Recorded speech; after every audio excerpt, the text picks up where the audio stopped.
quarterbacks. And we have our question is, which QB would you rather have on Sunday, Patrick Mahomes or Josh Allen? Okay, so I'll just start by saying would I rather have implies something more than just like trying to win the game. It's who do I have fun rooting for? And this version of Josh Allen, I mean, we just had last week the scene in the movie where the guy discovers that he has all of his superpowers and he can control all of them at the same time. I want more of that. I want more of that specific version of Josh Allen to actually make the hype that we're giving this game about, is he better than Patrick Mahomes? I want that to be sustainable, Mina, because I feel like if this game decides anything, it is specifically that question, right? That is the framework that we've all settled on, is Mahomes versus Allen in particular. I built my entire identity around the notion that wins are not a quarterback stat. So I am deeply offended by everything you just said. And it's especially offensive, I think, with this game, because part of the reason I settled on Buffalo, and boy, it was agonizing picking a winner, and part of the reason why, when asked on Around the Horn yesterday, I said I was taking Allen going into this game is not because I believe Josh Allen is a better quarterback than Mahomes. I think the version we saw last week was a better version, but we have not seen that version of Josh Allen every week during the season. It's because I think the Bills' defense is better than the Chiefs' defense, especially given the way these guys play football, where you want to keep things in front of them, limit those explosive plays, and try to wait for one of them to make a mistake. Domonique, so good to see you. I simply believe that the Bills are better at doing that than the Chiefs' defense. Do you disagree? I'm so mad at Domonique right now. I'm so mad at him. I'm sorry. Has there been a more half-assed appearance on this show so far, on this fake television show where we debate nothing? The problem is it was an attempted whole-ass appearance, but I updated my computer, and so like all the settings that have like my fancy setup out there are no longer in there. So like I was, who cares? Football. You tried to have a whole ass appearance and wound up being just those two. But I mean, when you got ass like me, half of the ass is more than enough ass to get the job done. I know we're on the internet. It's great. Mina, it's great. I know you don't look, but I'm sure you've heard that it's fantastic. Anyway, I have looked, and he has a point, nice. Unfortunately. It's just strong. This is why Yakay took over her monkey society. I just want you to know, to not put up with stuff like this. We already did the macaque talk. I'm so sad that I missed that. We held off because you weren't here, which is part of why I'm mad. All right, now we're in Josh a Allen conversation. Yes. So I think that there's enough reasons to pick the Bills. There are probably more reasons to pick the Bills in this matchup than it is to pick the Kansas City Chiefs. But I also do think that the Bills defense has done a little bit of feasting on lower quality quarterbacks throughout the course of this season. So while their defense is as good as, or statistically the best in the league, this defense has not gone up against this offense in quite some time. And I think the offense that we have now, or gone up against this offense at all, because the offense we're seeing now from the Chiefs is nothing like the offense that we saw early in the season of the Chiefs. It's much closer to the efficiency and effectiveness of the old offense that they had. But I also think that one of the more important developments in the Chiefs offense, it kind of is more suited for this matchup. So their offense has had to become less explosive and a little bit more methodical and a little bit slower. Yeah. And normally you're like, no, you want as many possessions as possible if you're the Chiefs. But actually, you're going up against offense like the Bills. I think actually you're more prone to, if you have fewer possessions, that means one mistake might be magnified and there are less chances to overcome a mistake. Yeah. I think you're in a better spot if you have Patrick Mahomes on fewer possessions than if you have Josh Allen on fewer possessions. Yeah, the last time these teams met, the Chiefs just looked like a totally different football team. Defensively, I posted this and I felt a little bit mean, but Daniel Sorensen played 54 snaps in this game. Like, it just is what it is. Chris Jones played 0 snaps. 54 and 0 are really the numbers you need to know about the Chiefs defense. They have evolved a lot since then. They have gotten better. Chris Jones has moved back inside. Frank Clark's been playing better. The linebackers, they traded for Melvin Ingram, has been good. But offensively, Domonique, you're 100% right. Like, this to me was the nadir of Patrick Mahomes trying to do too much this season in this game, forcing the ball down the field when it wasn't there. The run game was not what it is right now, which we'll get to in a second. And there was like a lack of patience. And since then, I think he has grown so much as a quarterback, which is incredible to say about a quarterback who was an MVP, who won the Super Bowl, who's several years into one of the greatest already early careers ever in the history of football.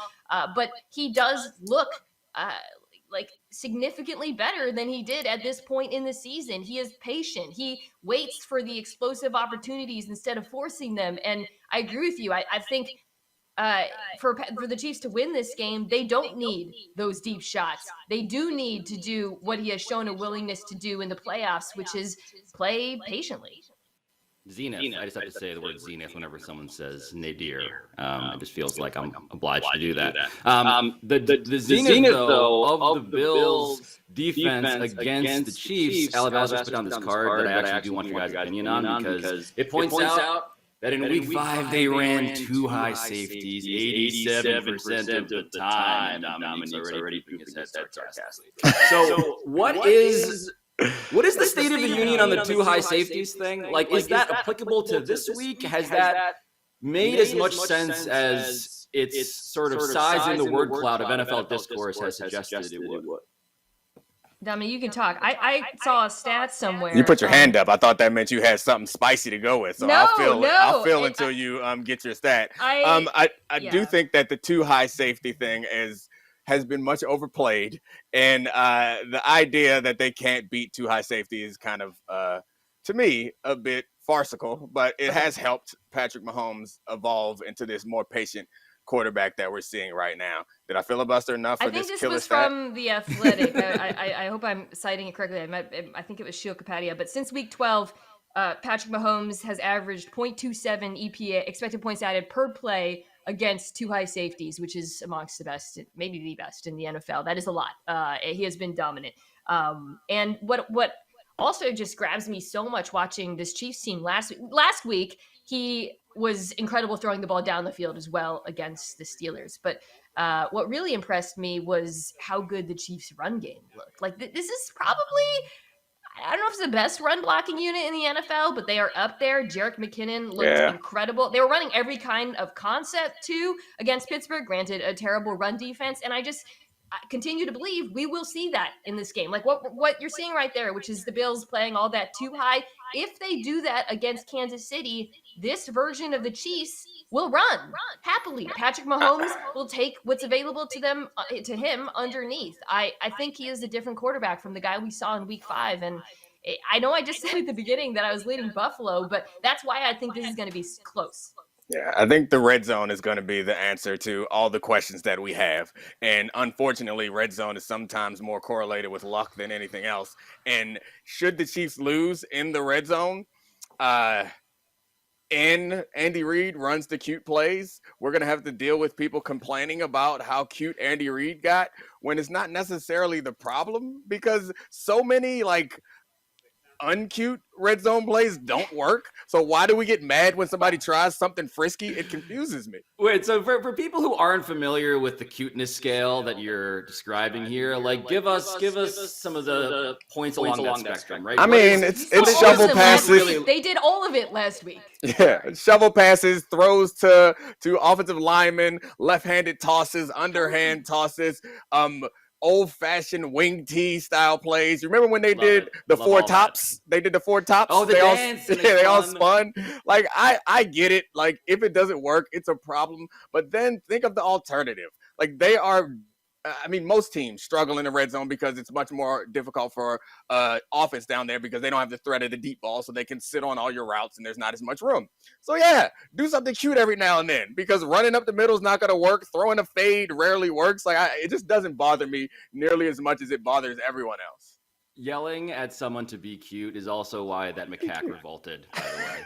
Just the hierarchy of just heteronormativity. What do you do to stop this version of Josh Allen, man? I've been calling him Josh Allen the Super Soldier because he literally looks like he took Super Soldier serum. I think that's what happens in the movie. I've actually never seen that Oh, come on! It's just Captain America hasn't. No, really. Can I pose it a different way? Because I'm listening to you guys talk about how excited you are about Josh Allen now. How he's even cuter than the cutest cutie pie that I'd He's ever the seen. opposite of cute. But what you guys are describing here is something that is so starkly different from how you and smart NFL people felt in 2018. Can we just play the game of like if you guys could time travel? What Alabaster? Before you play the time travel game, What are I'm all for the time travel game. We can time travel back to the time travel game.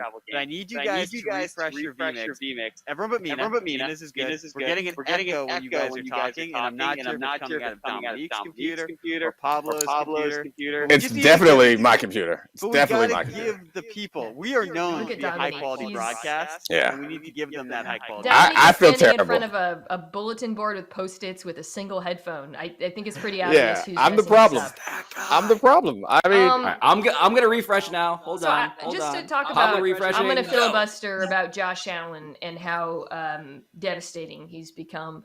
The problem, he's oh God, you give me the ISO cam. Okay, so he's not only a different quarterback from the guy he was in 2018. He's a different quarterback from the guy he was in 2019 when he plays like he did against the New England Patriots with a dubious performance in between those games. He is the best quarterback in the NFL. That is his ceiling. That is not his floor. The floor, we've seen the floor in the playoffs. The floor is a guy who panics, turns the ball over. The variance is there. I would say that floor has risen a lot over the last 2 years to the point where we now count him amongst the NFL's elite. But it's lower than Mahomes. But the ceiling is a guy. Are you allowed to make movie references to movies you haven't seen? That's the real question of the moment. You know, because like you're talking about super journalism. soldiers and you've never seen the movie, and like I want to make so many references that you're not gonna get. Like talk about how the macaque is the what if version where Peggy Carter got the super serum, but you're not gonna get it because you haven't watched the what if series because you're not a true Marvel fan, and it's upsetting that you are allowed to cherry pick from our culture and use your culture. The Captain America. Yes, our culture as a Marvel fan is not our your costume. Our culture is not your costume. I was in the Spider-Man commercial. Oh so come on! That's even worse. That has got even so worse. Mad all over again. Alabaster, how echoey. That's commercial gentrification. It's not great.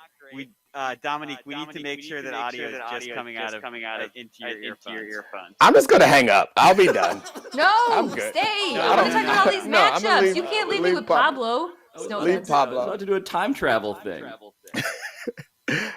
All right, so I'm gonna stick with the Josh Allen thing. So the problem, Pablo, is there's no way to defend him at this point. You certainly can't blitz him, which is something that the Chiefs have done very unsuccessfully in the past. And if you sit back in zone, he has now shown not only a willingness to carve you up underneath, and the Chiefs have a great group of wide receivers that I think can create mismatches across the field, but suddenly Buffalo can run the damn ball. I don't know what else I can do. Josh Allen, who is an absolute nightmare on his feet, but Devin Singletary has been really, really good running over the last few weeks. They use Reggie Gilliam, the fullback. They put that tight end out there. It's part of the reason why Dawson Knox gets so many targets now, has been so good. Brian Daboll has changed this offense so much from last year.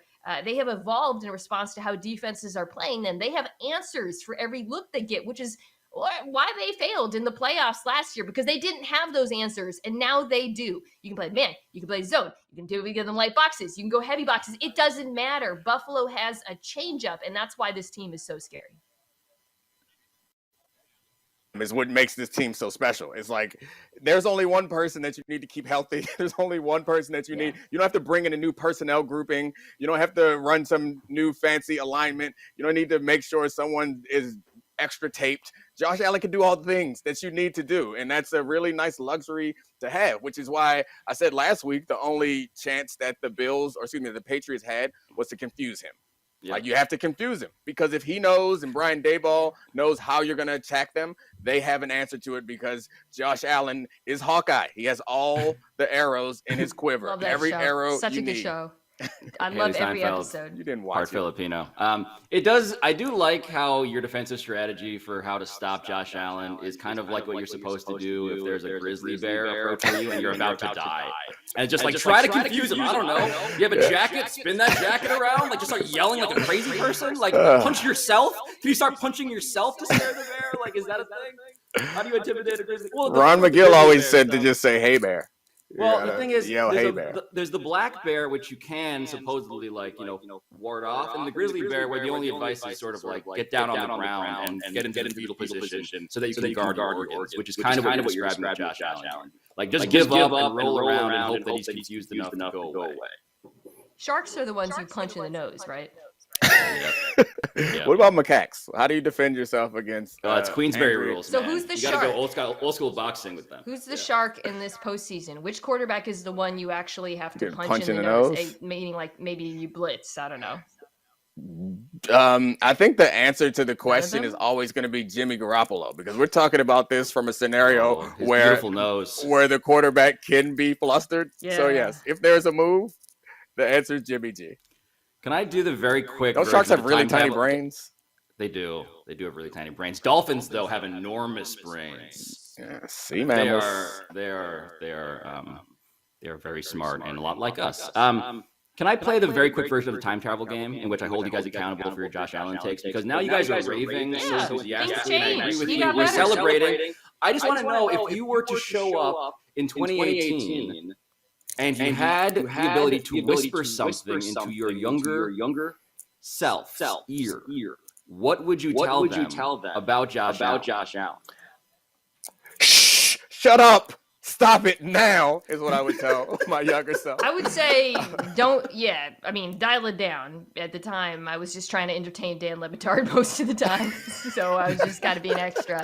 But I'd also say this: the King Macaque, I want to live in a sports world where we can react and evolve and change our minds. And I think one of the coolest things about Josh Allen's story is that he developed so much. I think from what I gather, as a product of his own effort and work ethic. And I think that's really cool. And I think it's also okay to acknowledge that you're changing your mind in response to an athlete doing that in any sport. But yeah, anyways. I would say, Domonique, that Mina's giving that, Rocky speech. If I can change, you can change, we all can change. But I don't know if she would appreciate that reference or have the credibility to appreciate it. Let's talk about a different game. And I've definitely seen Rocky. I've seen all of them. Yeah.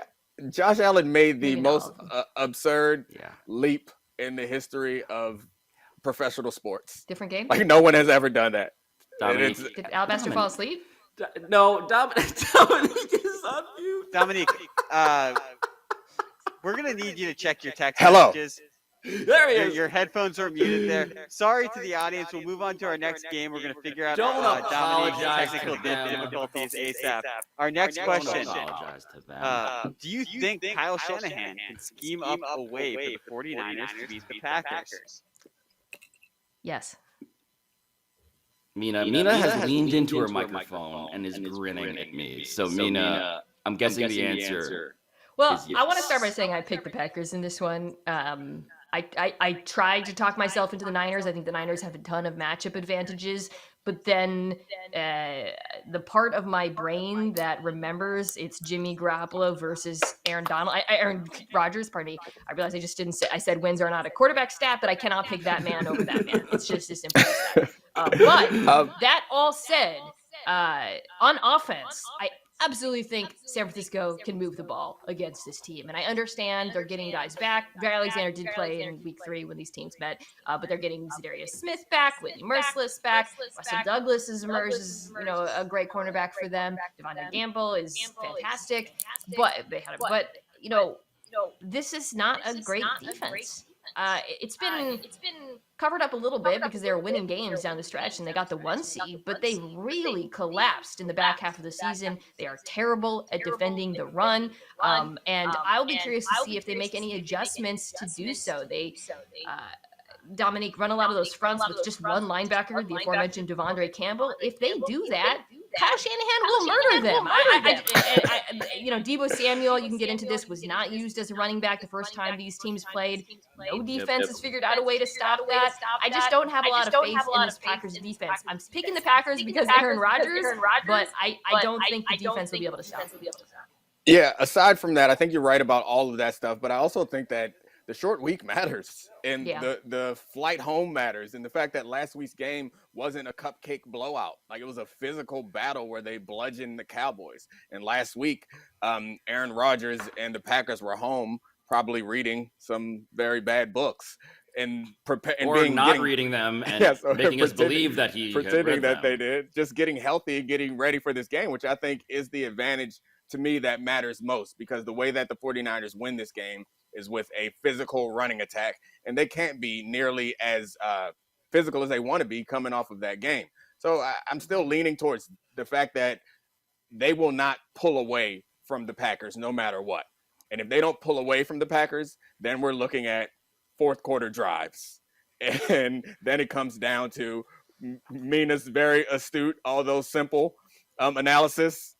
I'm not picking that guy over that guy. Like, Aaron Rodgers is the guy that I want in that situation, not Jimmy G, who tried to give the game away last week.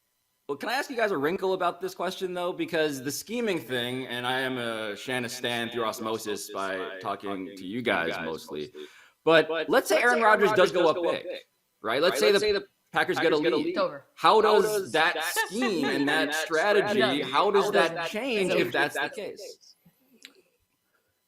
It doesn't. I mean, they keep trying to do the same thing, and they hope for mistakes on the Packers' special teams or fumbles or turnovers. Like, I think Kyle Shanahan knows that there is no way to win if you have to spread it out and let Jimmy G cook. So we saw in that Rams game, he had some good passes, but when they came out of halftime and that big Rams comeback, they were doing a lot of the same stuff. They were running the ball. They were committed to it despite the fact that they needed to have a big comeback. So I don't think it changes until it absolutely has to change, because I believe Kyle Shanahan knows that is a recipe for an L.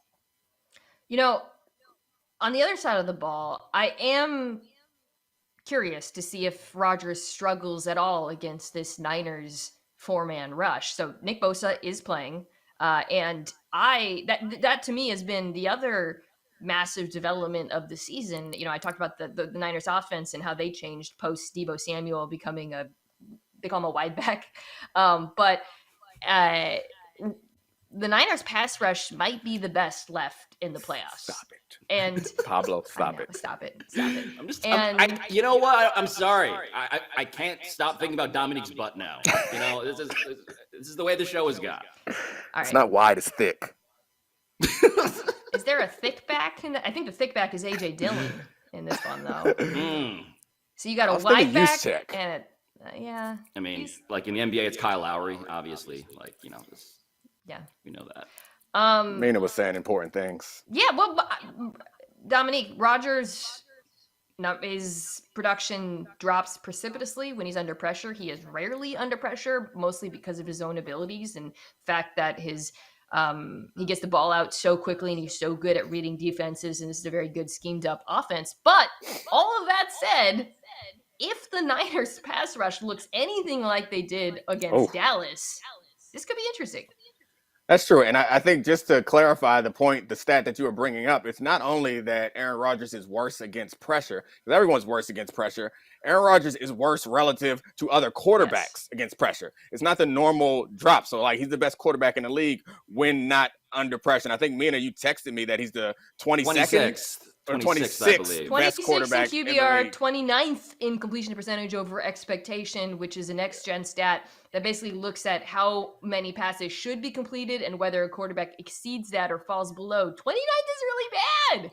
I was actually shocked when I saw that. Yeah, I don't know who's on this list or where they place, but I'm just going to pick at random that Aaron Rodgers is worse than Jimmy Garoppolo, probably, based on the way that breaks out under pressure. Like, he becomes one of the worst quarterbacks in the league under pressure. So that's an important thing. He doesn't find himself in that situation often because their offensive line has been really good despite the lack of health of their left tackle, and because Aaron Rodgers is a hell of a quarterback who's seen it all and makes good decisions quickly. So if they're able to, there is no hot read for a 4-man rush, which is kind of the recipe. If you have to blitz, Aaron Rodgers will be able to carve you up. If you don't have to blitz, then that's when it becomes trouble for any quarterback in the league except for Josh Allen. That, by the way, so can I just sorry, go ahead. I just want to ask the very basic question here just to clarify. Why is he so bad under pressure? Is that particular to this year's team and the help he has around him, or is that just how he is playing? As a psychological matter. Do you guys have theories as to that, or is it just a very weird but true thing about this year? I think first of all, I think it's a small sample size because he's been under pressure so rarely relative to other quarterbacks. I think he's the 4th least pressured quarterback in the NFL. Tom Brady and him are probably up there. And again, that's not just about their offensive lines. Brady has a better offensive line than Rodgers did this year because of all the injuries. That's because they are so good at getting the ball out quickly, reading defenses, and attacking downfield, but with the ball coming out quickly relative to other quarterbacks a la Jimmy G. I also think, however, the Niners' offense is such that they want to win on early downs. They want to run the ball. They want to use play action. And they do not want to be in 3rd and long. We know the offense wants to be in 3rd and long, but these Shanahan offenses in particular do not want to be in 3rd and long. And even though Aaron Rodgers himself is a far better drop-back quarterback than the likes of Jimmy Garoppolo, the offense is such that those situations are disadvantageous for the whole group. Domonique? Yeah, not only do they not want to be in 3rd and long, they don't want to be in 3rd down, it feels like. I tweeted out during the game last week that it feels like most coordinators, like they think their money is made on 3rd down, and they like scheme all week and like can't wait to show this incredible scheme on 3rd down. And it feels to me that Kyle Shanahan is in the lab looking at 1st and 10s. And 2nd and 8s. And he's just like, man, wait till I put it on him on 2nd and 6. I can't wait. He has no desire to ever see a 3 come up on the board. And it's impressive. Yeah, I'm curious what the word would be. If we're calling Andy Reid cute, what adjective are we using for Kyle Shanahan, given that description? Trent Williams. Dude, the chain, by the way. He's always like that. That's the best thing about the playoffs is that like some people and things get attention that normally don't get that much attention. But Trent Williams, like I feel like that's not the first time I've seen him in a bunch of chains looking huge and looking awesome, but it's getting a lot of attention right now. All right, Alabaster, I want to do a quick check-in with you and ask you specifically, how's our technical setup going right now? Because I'm getting a lot of frantic texts from you, and let's just bring it out into the open here. Yeah. Not great, Bob. We're getting a huge echo when you and Mina talk. All right. I told you I'll hang it up. I don't know what's wrong. I can't fix it. There's a bad update on my computer. I don't know. I'll fix it for next week. Like I'm bringing great analysis. That's all I can do. Domonique. That's all I can do. I love you and your butt. I'm a very nervous bird. No. As Jim Harbaugh would say, and this is my anxiety's through the roof. But you're about to hear a sentence coming out of my mouth that probably will never be said again. Dominique, can you leave so Pablo and I can talk football? Absolutely. Oh, that's the perfect face to lose him on. Yeah. Just sheepishly grinning at us. Alabaster, are you calmed down a little bit now? Yeah, does it sound better? Can we recenter? Are we doing okay? I'm sad but relieved. Okay, but the sound is fine now. All right, let's move on. Yeah, you guys sound great. Let's get through some of these games. All right, we'll knock it out. All right, next I'll try question. not to talk about butts anymore. Should we start taking the number 1 seed Titans seriously if they roll the Bengals this weekend? So, Mina, there's a real part of me that feels like if the Titans are in the Super Bowl, the conversation before the Super Bowl would be, do you really believe in the Titans? Like, are they really that good? Because I still have that question, and I've had that question for literally the entirety of this season. Yeah. So I just want you to just explain for people, for me, for Alabaster. Why does no one seem to believe in them? Yes. Why? Despite proving it in all these different ways that they are worthy of respect, why we don't actually give them enough of it? Well, Alabaster just put up the advanced metrics, and this goes beyond DVOA, which is Football Outsiders statistic. FPI also discredits them as an unseed, not as a playoff team, as a number 1 seed, which is an important distinction because I think most people think they're a good team. The question is, are they a great team? Are they actually better than the Bills and the Chiefs? Many people don't think that. I think a lot of the skepticism comes from the fact that because this team had so many injuries, not just Derek Brown, but losing Julio Jones at time during the regular season, it was often, and members of their secondary, it was kind of unclear who is on the team. What is the identity of them? What are they good at?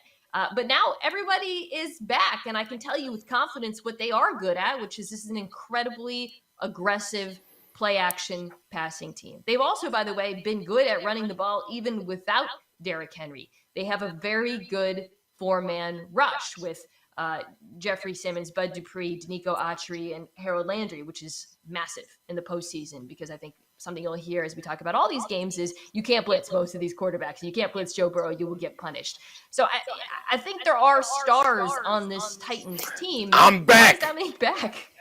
Yes! Did it work? Did he fix it?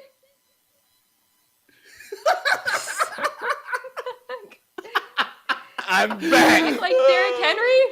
Is there an echo? Back like Derrick Henry, if Derrick Henry couldn't be heard when he talked, Dominique. Well, you're much giving a lot like of Derrick face Henry, right now. I question I'm whether back. he'd be using Dominique right now. I'm if back. He's not 100%. Okay, he claims he is. I'm back. I'm back. Okay. Alabaster, how are you feeling about Dominique? Final being verdict, back Alabaster. right now? Not good. Now we have a huge echo again. Dominique, All right. go! I'm gone. Oh, man. All right, so point is, the Lenny's Titans here. do have an identity. You could say that they're the dogs of the playoffs, but to me, the question is, what do they look like now that all the pieces are back? We have no idea how good Derrick Henry will be running the ball. We have no idea if this secondary, which has gotten some players back, can stop the Bengals' passing attack. I frankly question it. My advice to the Titans, who I picked in this game, is this. Throw the damn ball. And that's not because I doubt Derrick Henry's ability to run, and I know, It's not because your giant other crusade besides wins are not a QB stat happens to be throw the damn ball. No, it's because Cincinnati is not good at stopping the play-action pass. That is the Titans' strength. I think they want to attack downfield. I think Ryan Tannehill is a very underrated quarterback who's been very good at throwing under pressure and is very accurate taking those shots. And I think they're going to have to do it to keep up with the Bengals, who should, by the way, also throw the damn ball. Right. I mean, so if you're watching this and you're thinking to yourself, I just watched Joe Burrow, reach the next level of his sort of ongoing transcendence as a quarterback. He is now in the conversation, and the conversation has a lot of guys in it. I mean, Ryan Tannehill isn't in that conversation, I think, but Joe Burrow is in terms of just that top tier level of quarterback. Is the Titans secondary really equipped, Mina, to stop Joe Burrow and Jamar Chase and all of those wideouts that are very large and fast? This is one of those matchups where you need the pass rush to get home. You need them to get home without blitzing so you can have more backs, more bodies in coverage. I don't think they're equipped. I think they're going to be very challenged at cornerback. They do have a very, very good safety duo, however, and I suspect they will use those safeties to help defend Jamar Chase. So for the Bengals, to me, this becomes a question of, okay, if Jamar Chase, they're going to bracket him a lot. He'll probably still eat. He has been eating even when he is bracketed. But if that happens, can T. Higgins, Tyler Boyd step up and be those secondary weapons? Because if that happens, I don't think Tennessee can stop them. Okay, so big picture question here, because I just know Mike Vrabel, as I think he is meant to be known, which is the guy who volunteered to cut off his own penis to make a Super Bowl. Was he asked that, or did he just say it unprompted? That's a good question. Alabaster, do you remember how this came up, how Mike Vrabel offered to cut off himself in order to get the greatest professional success of his life? Yeah, he was on a podcast with Will Compton. Bussin' it was the Bussin' with the Boys with the podcast. boys, Yep. So He's asked about presumably, his experience winning Super Bowls as a Patriots player, and then what he would do to, win as a coach. right. So I guess my question is, like, should we actually be thinking of him as not a joke and more Yeah, like he's a good coach. the guy? He is but Mina, how good is he? Because when this happens, right? When this happens, meaning chaos, major injury, like we don't know who to credit as the players are concerned. When that happens, normally we directly go to the coach. And I'm wondering if Mike Vrabel is maybe nationally overdue for that kind of lifting on our shoulders here. I think he's good because, I think it can be hard to gauge how important a coach is, especially when they're not like the offensive play caller, or they're, we look at their decisions. I think he has been a good decision maker. He's been, wasn't aggressive enough in the postseason last year. They punted and it made me very angry. But for the most part, this season, he has been good at making decisions. I think you look at game management, and you can see the egregious errors of the likes of Mike McCarthy. He's been avoiding those. But I also think you can look at, have all the units on this team improved? Have they shown development? And to me, this goes just beyond Ryan Tannehill, obviously taking this massive leap when he comes to Tennessee. But you look at the defense, you look at this pass rush. This pass rush sucked last year. They used to be terrible. And granted, they've added talent both in the draft and the free agency, but to see them take such a step forward in this defense, I think make the pass defense in particular, make that sort of improvement at some point has to be a testament to the head coach. And it's a big part of the reason why I think he is 100% a credible candidate for coach of the year. So quick follow-up question, because we've now talked about like the too high safety trope. We're now back on the whole idea of can you get home with 4 trope, which you've been saying. Dude, it's every year in the playoffs. So that's my question, right? Thing. Like, is that just a truism about football? Is that a trend right now? Why am I hearing about this so much lately? And is it just because I've begun to talk to you guys? Well, just you, because Dominique's it's something incompetent. It's something football you hear year after year with Brady, because you can't blitz Brady. You can't sit back in soft zones like the Eagles did last week. He would carve you up. But the getting home with 4, getting particularly interior pressure against Brady, it is a truism that comes up year after year because he is so good at playing the quarterback position. Now, you look at this group of teams in the divisional round, and there are so many good quarterbacks, Pablo. It's amazing, actually. Like, Jimmy G probably ranks at the bottom of the list, but, even he is not that bad.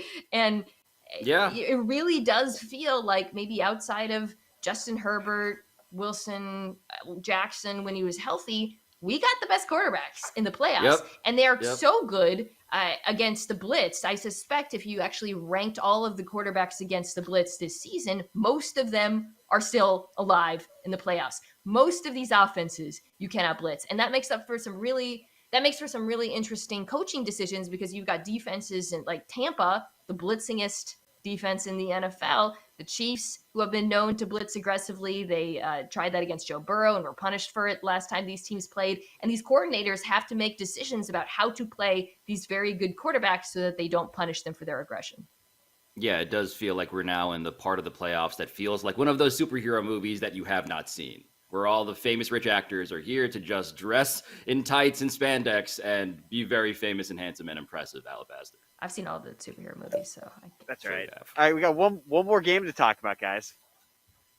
And our question is, now that Matthew Stafford has his first playoff win, do you have any faith in the Rams to take down the Bucs? Okay, Mina just went on a whole diatribe before about how wins are not a QB stat and we should not. But you have to admit, right, on some level, like Matthew Stafford getting a win here, beyond the obvious, like, he's still alive in the playoff stuff. Yeah. Like, this matters to him in particular, right? Because I don't know how you disentangle the Lions stuff out of how you evaluate him. And clearly, this was an enormous thing, right? I think it matters more to the Rams because they were so aggressively all in. And that goes beyond the Stafford trade. That, what they traded for half a season of Von Miller, the fact that they basically aren't drafting until 2029 or whatever, hopefully society's around then. Like, this is a team that wants to win the Super Bowl, wants to get to the Super Bowl, needs to get to the Super Bowl now. And I think, are they number one in terms of those desperation rankings, which I'm now coming up with, in terms of just like teams that need this, who are down bad? Like the downest, baddest team in terms of that has to be the Rams, right? I think so, even though most of this team will be in place next year. So it's probably a little bit overblown. They're not going to have that sort of influx of young talent that you get through the early rounds of the draft. But outside of Von Miller, OBJ are both going to be free agents. Like most of these, like Aaron Donald, Jalen Ramsey, Matt Stafford, Cooper Kupp, they're going to be here. Robert Woods will be back. Like Andrew Whitworth is, by the way, is questionable for this game, might retire, but the rest of the offensive line is relatively young. Like this will still be the same team, but the trades, the drafts, they're so obvious, I suppose, about wanting to win now that it does feel like this onus is placed upon them. And it's amazing to say that given the fact that, they're going against a quarterback who is going to be 45 next year. And yet we're saying that the Rams are under more pressure to win now. Like that's kind of incredible to say out loud. Yeah, it is. It is just. I'm glad it's still jarring to hear 45 out loud because I don't want to be numb to that yet. It is insane. The Stafford, and speaking of, by the way, like mid 40s guys who this game hinges on, right? Like you mentioned, Andrew Whitworth, like Stafford against the blitz, Alabaster. You put a card down before that. I want you to put back on screen, please, because what he does against the blitz and the Tampa Bay Buccaneers obviously blitz more than anybody by percentage in the NFL. Stafford happened to be the best by QBR against it. Whitworth being sort of in the balance as injury report goes, like how big is that specifically for this game? Well, they do have a very capable backup left tackle in Joe Noteboom, who did play a couple years ago. He started a lot of games when Andrew Whitworth was out. This is the deep Rams preseason knowledge I've been waiting to give all year. This is Mina Kimes in a Radio Shack. Sorry, Best Buy Polo. But glad she's back. But, I still think Tampa needs to be really careful. In fact, I would say Whitworth being out means they should blitz less because they're more likely to get pressure without blitzing against Whitworth's backup. JPP is back. Shaq Barrett is back, which is massive for them. And then Joe Tryon-Shink has been good too, their rookie edge rusher. But yeah, like it's so fascinating because Todd Bowles loves to blitz. He adores it. And I think he is still going to dial up some pressures, and he does it in really interesting ways. And they're going to come. To me, it's all about like situational football, him choosing the right moments. But you have to be careful because it's not just about Matthew Stafford. It's also about Cooper Kupp, who tends to be his outlet versus the blitz and what he does after the catch. So the wide receiver core for the Rams, I do want to do the national media thing where I ask you what the play of Odell Beckham Jr. says about our understanding of Odell Beckham Jr., because I feel like the relitigation of his tenure in Cleveland is recurring here. It's resurfacing because he has been so effective for the Rams again in just 1 week of postseason play. Where are you on that? How should we think of Odell Beckham Jr. and what went wrong in Cleveland? What's going right here in LA now? He's extremely talented. He's always been extremely talented. What is it? OBJ did nothing wrong. I mean, I've really enjoyed watching him. And of course, also, because of the Rams scheme, because of the existence of Cooper Kupp, there's going to be more one-on-one opportunities. I think I mentioned that I suspect Carlton Davis might defend Odell, and they'll bracket Cooper Kupp. But he still has all of the qualities you saw as a rookie: the speed, the knowledge of leverage, his ability to get yards after the catch, to high point the football. You saw him in the end zone last week. He is incredible, and he like a 40-yard pass. Kind of, it's funny. Like Matthew Stafford got his first playoff win, and that's great. But it kind of feels like Odell was the winner of the playoffs in a lot of ways, the first round, because of everything that he went through in Cleveland. And it's a big part of the reason, by the way, Pablo, why I picked the Rams. I don't feel great about it. I picked them. I just think the Bucs defense is going to have trouble stopping all these weapons. And on the other side of the ball, Tom Brady being down his starting right tackle, Tristan Wirfs, who did practice today, but suffered a very serious injury, is massive. Like that might be the most massive injury of all involving any team this weekend. Right. We saw what happened when Tristan Wirfs tried to play while hobbled last week, and it was scary. I mean, for him and for his team. And yes, Alabaster points out that he is a long shot right now to even play in this game, according to the NFL Network. Yeah, Tom Brady took 3 sacks last week after Wirfs left the game with that ankle injury. Tom Brady threw the ball in 2.17 seconds last week, which is bonk. I think that's the fastest in a playoff win ever. Or I think I saw that somewhere. Right. That's like Ben Roethlisberger time to throw. It's crazy. And they were going tempo. They were using play action. They were doing everything possible to try to adjust for the fact that they lost Tristan Wirfs. And now they have to do it against the Rams defensive line. And if there's one quarterback I can trust to handle a deficient offensive line and get the ball out quickly and make right decisions, it is Tom Brady. But boy, this is not an injury they want. I mean, this is already an embattled Bucs team, and this is probably the worst possible scenario for them. I want to ask you about the Brady thing. On the broadcast last week, I was watching the game, and they pointed out that Tom Brady, and maybe this is just a fact that all football people know, but I was very caught by it. Tom Brady knows what he's going to do. He's read the defense before the snap. Like, his pre-snap understanding of everything is that special, which is different from the guys who read and react. Is that overblown in terms of how special Brady's mind is pre-snap, or is that underappreciated even? No, we're talking about the dude being 44. He has seen everything. This is why, like, the LeBron comparisons are so apt. Like, his mind, it's such a cliche, but his mind really is his greatest tool at this point. I mean, you cannot fool Tom Brady. You cannot show him any defensive look he has not seen before. To me, it really just comes down to a question of talent and whether he's protected, because his mind, his gigantic brain, cannot play right tackle. That would be a funny image, brain playing right tackle, but it cannot. So Man, I don't know. I hate picking against Tom Brady, and I think... I know. I'm leading you down a road in which I want you to re-examine what you've done here, Mina. What we just saw happen to Kyler Murray is not going to happen to Tom Brady. There are weaknesses on this Rams defense that can be exploited. Linebackers in coverage, still down a starting safety in Jordan Fuller. We'll see if Taylor Rapp plays. Tom Brady can take advantage of those matchups. However, the fact that he's lost Chris Godwin and potentially Tristan Wirfs and Antonio Brown, it's like we are really pinning his arms behind his back in a way that, like Patrick Mahomes was in the Super Bowl. And a way that we are without Domonique Foxworth, who I've texted, by the way, quote, text me takes to read. And he responded, quote, no. So Alabaster, what's up next? Well, I think we're just going to go to a bonus topic here and get you guys out of here. Okay. But the bonus topic is from Javi on Twitter, who said, and this is very apt given the last quote, hashtag Pablo's jeans are happy to see Foxworth 24 get kicked off the show today. Wow. Oh, yeah. My jeans are not eager to be replaced. You will not replace them, is what they like to say. But replacing Domonique specifically, totally cool with. Oh, the jeans, yeah. Is that your only pair of jeans? No, I mean, it's apparently the only one that matters because I have lots of other ones. That's, by the way, totally normal pair of jeans. Find a new slant. I would venture that the problem with this photo is not the jeans, but the pose. You mean this is not how a person who always hangs out with pickup trucks holding a football wearing sunglasses would pose? You look like that's not how that looks? Never done any of the 3 things you mentioned in your life.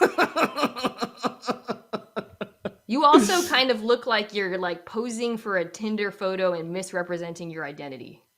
Well, I definitely am roughly 6 feet tall and very athletic if I were to describe my own build as per the photographic evidence provided to you. And it's also probably the last time I will do any of that because as I've said before now, pretty sure Nissan wasn't hoping for this kind of promotion when they paid me to wear clothes and stand in front of their pickup truck. I know. So there is that. Shout out Nissan. Shout out Domonique Foxworth's internet. Yeah, can we get him sponsored? Can we get? Can like Optimum, Time Warner, right there? Oh man, that face, that smile. Can we compare contrast Lenny's face and Dominique's face at the end here? Because just smiling dumbly into the camera has a certain. Yep. He's not dumb. I don't call my dog dumb. Did I say dumb? I meant neutrally. Definitely neutrally posed face.